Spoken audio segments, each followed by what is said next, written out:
STMJ. Berjumpa lagi dengan saya, Helena Dewi.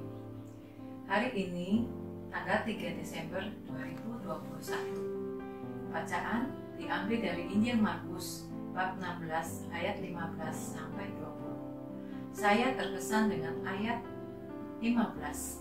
Beginilah bunyinya.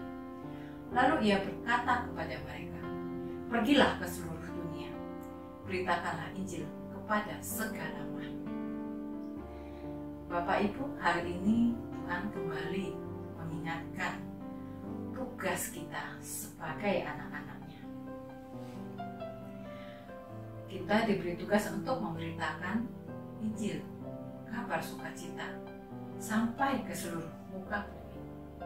Dan ini bukan sekedar ajakan loh, tetapi ini adalah perintah Tuhan bagi kita untuk menjadi saksi hidup dengan mewartakan kabar sukacitanya.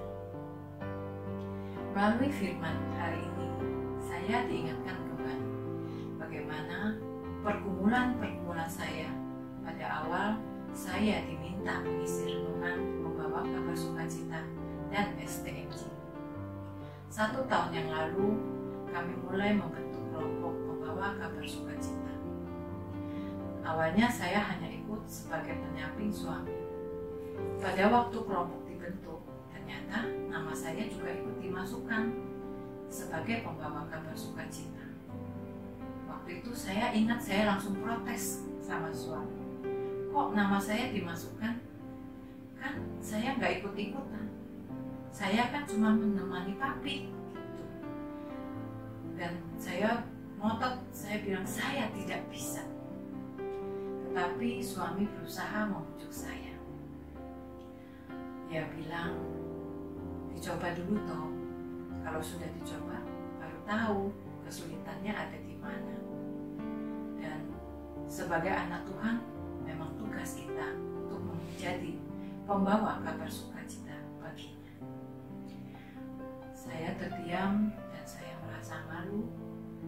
Lalu saya berpikir, apa iya saya bisa? Tetapi saya mau mengikuti saran suami saya. Saya pikir, ya udahlah, saya coba dulu. Saya mencoba membuat renungan-renungan. Jujur, awalnya semua terasa sulit, terasa berat, dan saya merasa sangat tidak percaya diri. Saya merasa tidak pantas, tidak layak. Tetapi saya bawa terus di dalam doa. Saya memohon rahmat Allah agar dimampukan menjalankan tugas yang telah diberi olehnya.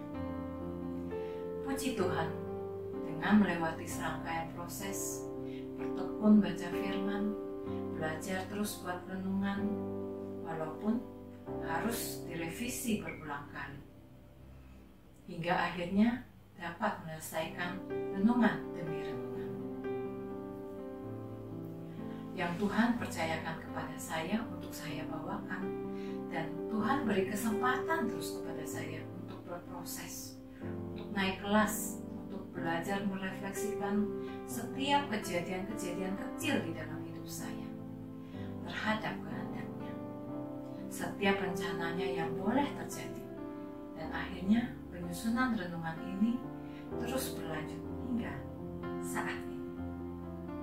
Dan semakin saya mengandalkan Tuhan, saya merasa saya semakin dimampukan. Saya semakin intim dengannya.